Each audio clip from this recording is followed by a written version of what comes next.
Assalamu alaikum. Welcome to English class.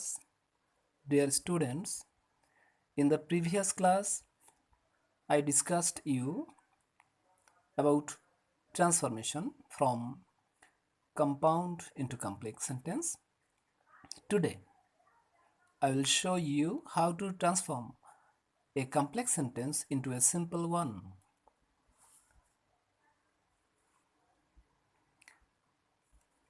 At first আমি এখানে একটি সেন্টেন্স তুলে ধরেছি।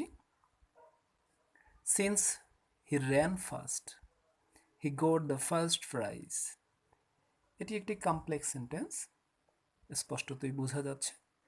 সিন্স দ্বারা যুক্ত হয়েছে কানেক্টর, দুটি ক্লজ, এবং এই ক্লজটিতে আমরা এই সেন্টেন্সটিতে আমরা উভয় ক্লজেই একই সাবজেক্ট দেখতে পাচ্ছি।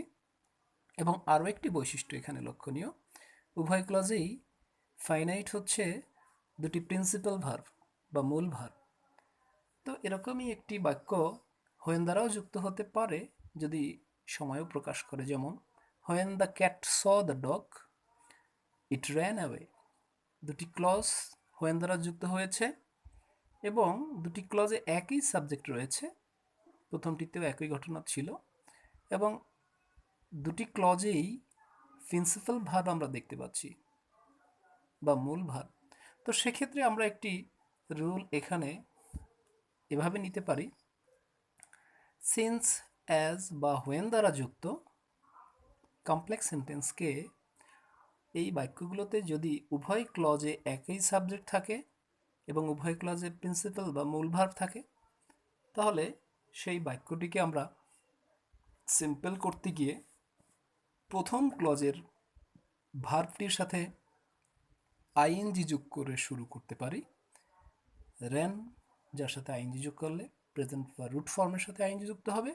রানিং, প্রথম ক্লজের বাকি অংশ কমার পূর্ব পর্যন্ত লিখলাম ফার্স্ট, কমাটা বসবে, দ্বিতীয় ক্লজটি পরিপূর্ণরূপে বসবে, হি গট দ্য ফার্স্ট প্রাইজ।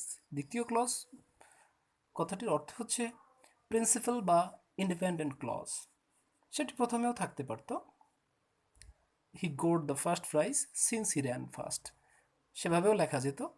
অবশ্য তখন যে ঘটনাটি ঘটত, মধ্যবর্তী স্থানে কানেক্টর হিসেবে সিন্সকে আমরা পেয়ে যেতাম, তখন আর কমাটা দরকার হতো না। তো যাই হোক, দ্বিতীয়টিতে আমরা একই ঘটনা দেখতে পাচ্ছি। প্রথম ক্লজের ভার্বের সাথে আইএনজি স আছে, যার প্রেজেন্ট ফর্ম বা রুট ফর্ম হচ্ছে সি, এর সাথে আইএনজি, সিইং দ্য ডগ, প্রথম ক্লজের বাকি অংশ, কমা, ইট র্যান অ্যাওয়ে না লিখে আমরা প্রথম ক্লজের একই সাবজেক্ট হওয়ায় এই নাউনটিকে ইটকে রিপ্লেস করব প্রোনাউনটিকে নাউন দিয়ে, দ্য ক্যাট র্যান অ্যাওয়ে। তো এখানে শর্ত এবং রুলটি আমি আরও একবার বলবো একটি বিশেষ কারণে, সেটি হচ্ছে আমরা কম্পাউন্ড থেকে যখন সিম্পলে গিয়েছিলাম তখন আমি বারবার বলেছি যে সিম্পল, কমপ্লেক্স, কম্পাউন্ড এই চ্যাপ্টারটি একটি জটিল চ্যাপ্টার হওয়ায় এর ট্রান্সফরমেশনগুলো শিক্ষার্থীদের মাথায় রাখা একটু জটিল, তাই এক্ষেত্রে একটি ব্যতিক্রমী কিছু কৌশল অবলম্বন করতে হয়, যেটি আমি সেই চ্যাপ্টারের পরিবর্তনেও বলেছিলাম যে সিম্পল সেন্টেন্সের ক্ষেত্রে বিভিন্ন রকম গঠন তো বিষয় না, গঠন একটি সিম্পল সেন্টেন্সের শুরুতে ইনিশিয়ালি কিছু পরিবর্তন লক্ষ্য করা যায়। আমরা এক একটা রুলে সেই পরিবর্তনগুলো দেখতে পাবো, বাট সিম্পল সেন্টেন্সের মৌলিক গঠনটা একই। আমি সেটাই এই প্রথম রুলে আমি সেটি দেখাতে চাচ্ছি। যেমন এই দুটির ক্ষেত্রে যে রুলটি আমি লিখব সেটি প্রথম বা মৌলিক সূত্র হিসেবে আমরা সর্বক্ষেত্রে ব্যবহার করব পরবর্তীতে। তো সেই মৌলিক সূত্রটি কিভাবে আমরা দেখব? প্রথম ক্লজের ভার্বের সাথে আইএনজি প্লাস প্রথম ক্লজের বাকি অংশ, অবশিষ্টাংশ, কমাটি বসবে এবং দ্বিতীয় ক্লজটি পরিপূর্ণরূপে বা প্রিন্সিপাল ক্লজটি। এই হচ্ছে আমাদের এক নং সূত্র। এটাকে আমরা মৌলিক সূত্র, মৌলিক গঠনতন্ত্র বলতে পারি সিম্পল সেন্টেন্সের, যেটি সর্বত্র আমরা প্রয়োগ করব। এবারে যাব আমরা রুল নাম্বার 2, সেখানেও আমরা এই সূত্রটি প্রয়োগ করব, একটু ভিন্নতা যেটা থাকবে ইনিশিয়ালি, শুরুতে থাকবে। এক্সাম্পল হিসেবে যে বাক্যটি লিখেছি সেটি হচ্ছে, since he was meritorious he made a good result. যেহেতু সে ছিল মেধাবী, সে একটি ভালো রেজাল্ট তৈরি করিয়াছিল। এখানে subordinate clause, since he was meritorious, since দ্বারা যুক্ত কমপ্লেক্স সেন্টেন্স। এই ক্লজটি প্রিন্সিপাল ক্লজের যে ঘটনাটি তার কারণ হিসেবে, এবং সাবঅর্ডিনেট ক্লজে আমরা বি ভার্বের উপস্থিতি দেখেছি, ভার্ব টু হ্যাভেরও উপস্থিত থাকতে পারত সেখানে। বি ভার্ব এবং হ্যাভ ভার্বের উপস্থিতি যদি থাকে সেক্ষেত্রে আমরা উভয় ক্লজে একই সাবজেক্ট থাকলে সিন্স যুক্ত কমপ্লেক্স সেন্টেন্সে আমরা বিকজ অফ দিয়ে শুরু করব। এটুই শুধু ব্যতিক্রম, আর বাকি যে গঠনটুকু আমাদের সেই মৌলিক সূত্রকে ব্যবহার করে আমরা লিখেছি পুরোটাই। বিকজ অফ প্রথম ক্লজের ভার্বের সাথে আইএনজি বিং, অবশিষ্টাংশ meritorious, comma he made a good result, principal clause পুরোপুরি। তো এখানে আরও একটু বর্ধিত করে লেখা যেত বিকজ অফ সাবজেক্টের পজিটিভ ফর্ম হিজ, ভার্বের সাথে ING dot dot dot, because of his being meritorious he made a good result. প্রয়োজন নেই একটি বাড়তি ওয়ার্ড লিখে ভুল করার চেয়ে না লেখা ভালো। আমাদের ছাত্রছাত্রীরা এগুলো করতে গিয়ে ভুল করবে বলেই আমি এটা এখানে লেখিনি। তো এভাবে আমরা এই সূত্রটাকে দাঁড় করাতে পারি। সিন্স বা অ্যাজ দ্বারা যুক্ত উভয় ক্লজে একই সাবজেক্ট, এবং সাবঅর্ডিনেট ক্লজে বি ভার্ব অথবা ভার্ব টু হ্যাভ যদি থাকে, অর্থাৎ am is are, was were, have has had এর যদি কোনোটি উপস্থিত থাকে সেক্ষেত্রে গঠন হবে সিম্পল সেন্টেন্সের বিকজ অফ প্লাস 1 নং সূত্রে যা লিখেছি টোটালটা এখানে, বা মৌলিক সূত্র।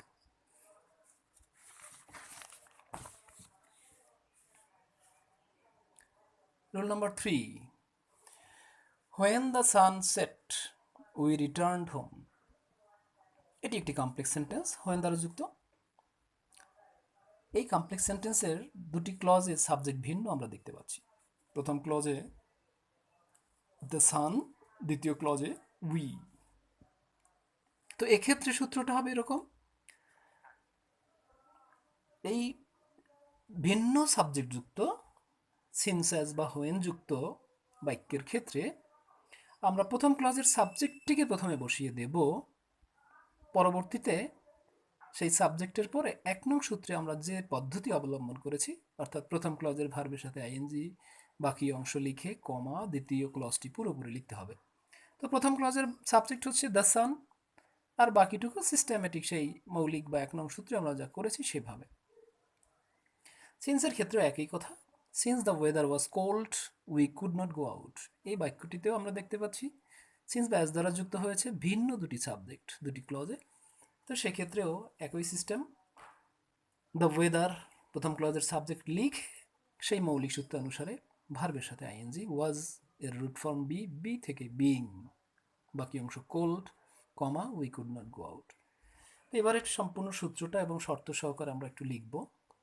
সিন্স অ্যাজ বা হোয়েন দ্বারা যুক্ত উভয় ক্লজে ভিন্ন সাবজেক্ট থাকলে গঠন হচ্ছে প্রথম ক্লজের সাবজেক্ট প্লাস মৌলিক সূত্র, অর্থাৎ 1 নং সূত্র।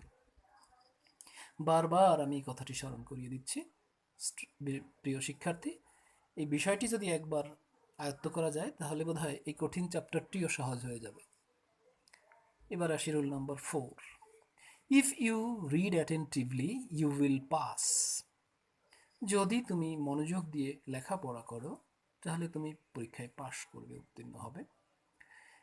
ইফ ইউ, ইফ দ্বারা যুক্ত কমপ্লেক্স সেন্টেন্সটি অ্যাফার্মেটিভ কমপ্লেক্স সেন্টেন্সটি, এটি ইফযুক্ত ক্লজটি অ্যাফার্মেটিভ হলে আমরা বাই দিয়ে করব, আর বাকিটুকু 1 নং সূত্রানুসারে ব্যবহার করব।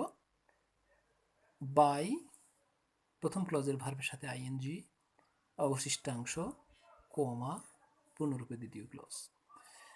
সূত্রটির জন্য শর্ত এবং সূত্র আবার লিখছি। ইফ ইউ দ্বারা বাক্যটি শুরু হলে, অর্থাৎ ইফ দ্বারা বাক্যটি কানেক্টেড হলে কমপ্লেক্স সেন্টেন্সের ক্লজ দুটি গঠন হবে বাই প্লাস 1 নং বা মৌলিক সূত্র। এবার আসো ঠিক কেমন যেন একেবারে উল্টো আর একটা রুল, ইফ, এবং এটাও ইফ দ্বারা যুক্ত, 4 নম্বরও ইফ দ্বারা যুক্ত, 5 নম্বরও ইফ দ্বারা যুক্ত, কিন্তু 4 নম্বর সাবঅর্ডিনেট ক্লজটি ছিল অ্যাফার্মেটিভ, এখানে সাবঅর্ডিনেট ক্লজটি নেগেটিভ। ইফ ইউ, এখানে if you do not read, attentively, you will pass, you will not pass or you will fail, যাই হোক সেটা বিষয় নয়।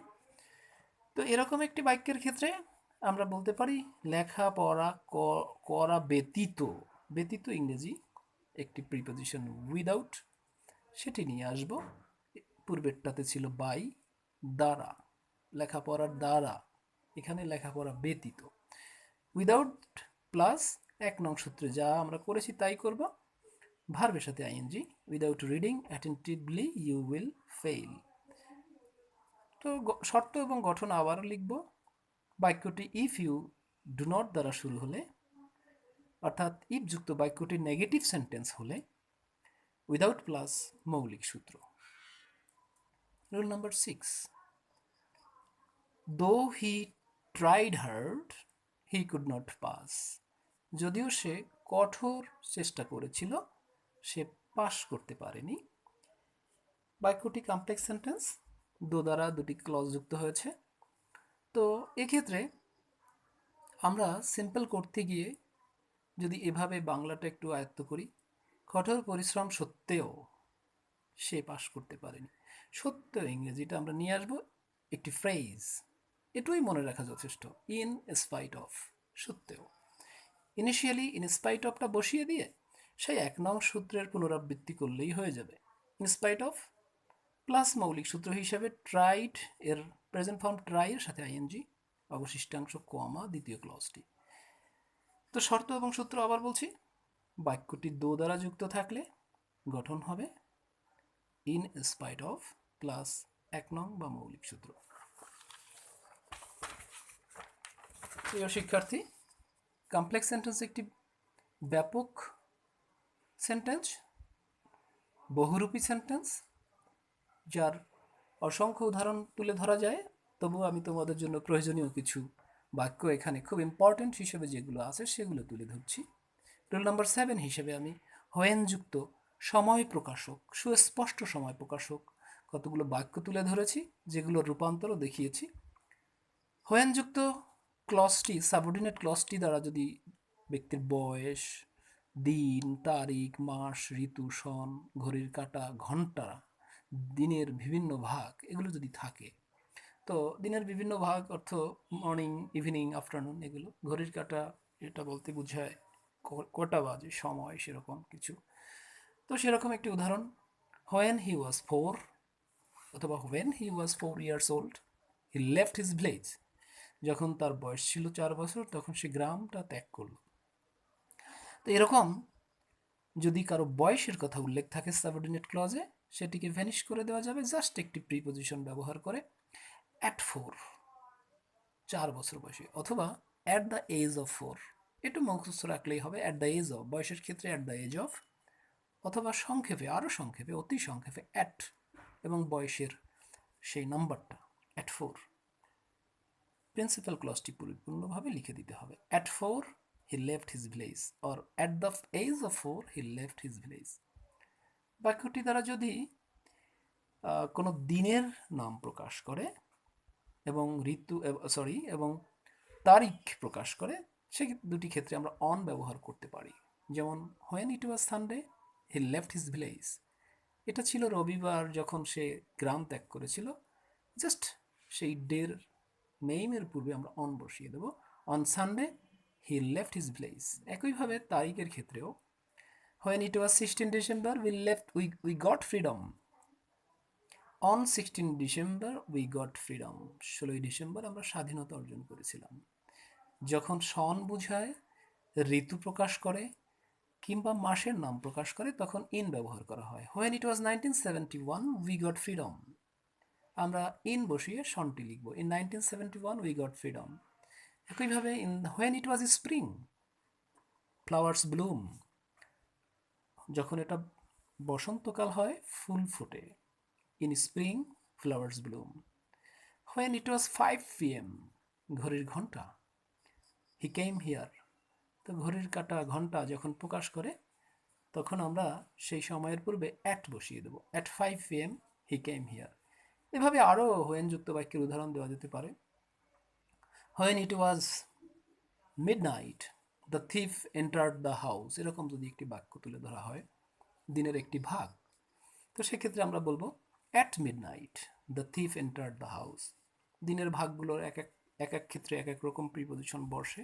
যেমন আমরা জানি মর্নিংয়ের ক্ষেত্রে ইন বসে, আফটারনুনের ক্ষেত্রে ইন বসে, ইভিনিংয়ের ক্ষেত্রে ইন বসে, সকাল ডন, মধ্যাহ্ন নুন, সন্ধ্যা ডাস্ক এবং রাত নাইট, এগুলোর ক্ষেত্রে অ্যাট বসে।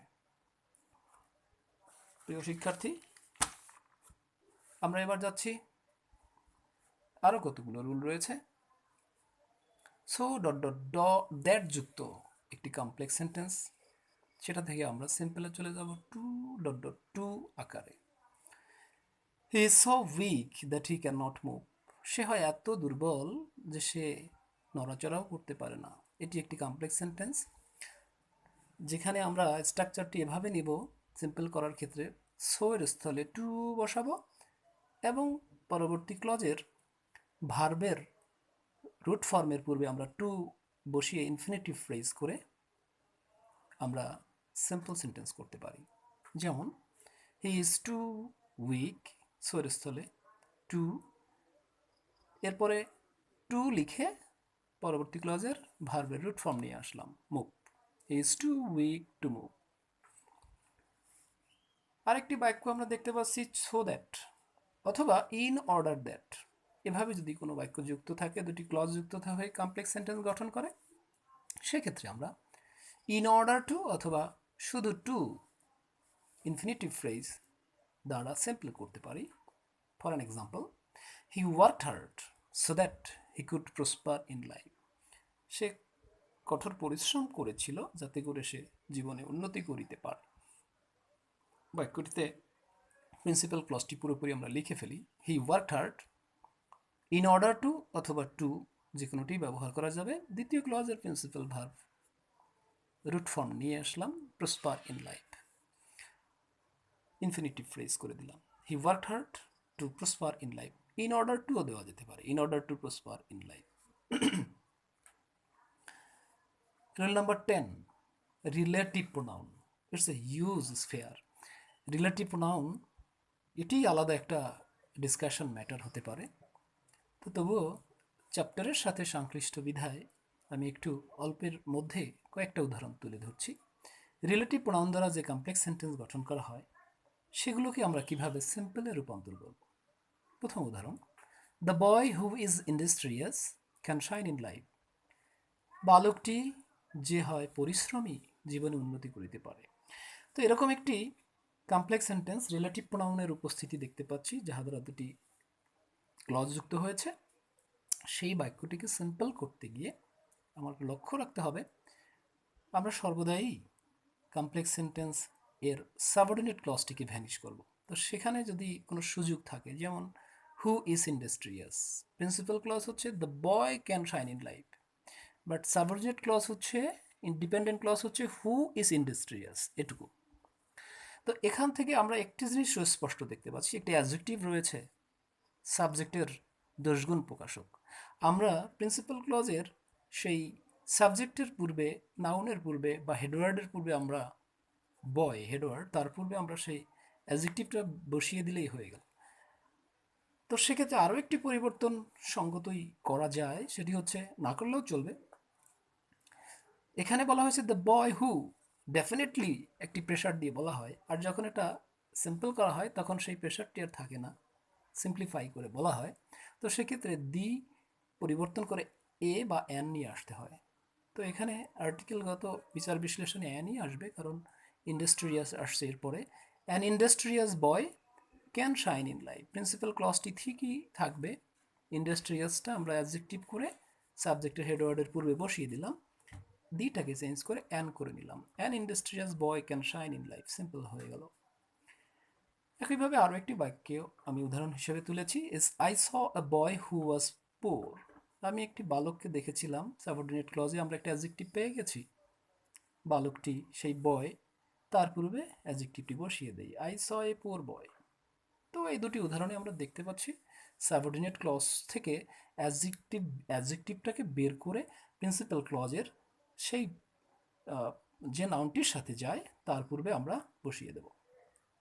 নেক্সট উদাহরণ হচ্ছে পার্টিসিপেলের ব্যবহার। ভার্বের পার্টিসিপল, দুই ধরনের পার্টিসিপেলের ব্যবহার করেছি আমরা।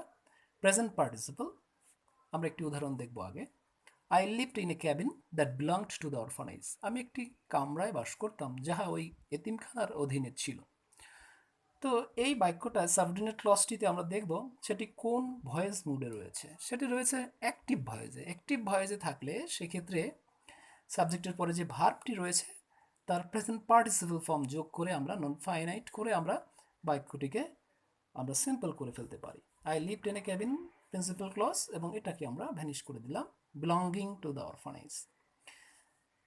ঠিক আরেকটি উদাহরণ এখানে আমরা দেখতে পাচ্ছি। The book which was published last year goat good market. যে বইটি গত বছর প্রকাশিত হয়েছিল সেটি ভালো বাজারজাত হয়েছে। এখানে আমরা principal clause the book got good market, the book got good market. Subordinate clause which was published last year, এটি একটি প্যাসিভ ভয়েসে রয়েছে। Which was published, passive voice. তো প্যাসিভ ভয়েসে যদি থাকে সেক্ষেত্রে আমরা একটু মনে রাখবো যে সেই সাবঅর্ডিনেট ক্লজটিকে আমরা ভ্যানিশ করতে পাস্ট পার্টিসিপল ফর্মটি ব্যবহার করব ভার্বের। The book published last year goat good market. তো এইভাবে তো এই জাতীয় বাক্যের ক্ষেত্রে আমরা ভার্বের পার্টিসিপল ইউজ করে আমরা সিম্পল সেন্টেন্স করে ফেলতে পারি। তো প্রিয় শিক্ষার্থী, তোমাদের এই কমপ্লেক্স সেন্টেন্স আলোচনা করতে গিয়ে আরও অনেক রুলই আনার দরকার ছিল, তবুও সম্ভাব্য গুরুত্বের দিক থেকে যেগুলো পরীক্ষায় আসার জন্য উপযুক্ত আমি সেগুলোই নিয়ে এসেছি। আরও অনেক আছে, তোমরা তোমাদের গ্রামারের যে বইগুলো রয়েছে সেগুলো থেকে বিস্তারিত আরেকটু পড়ে নিবে। প্রয়োজনে আমার সাথে তোমরা প্রশ্ন করবে আমাকে, আমি উত্তর দেব। পরবর্তী ক্লাসে আমি আরেকটি চ্যাপ্টার নিয়ে আসব এবং সেটি হবে অ্যাক্টিভ ভয়েস থেকে প্যাসিভ ভয়েস। তো ভালো থেকো সবাই। Thank you all, thank you once again.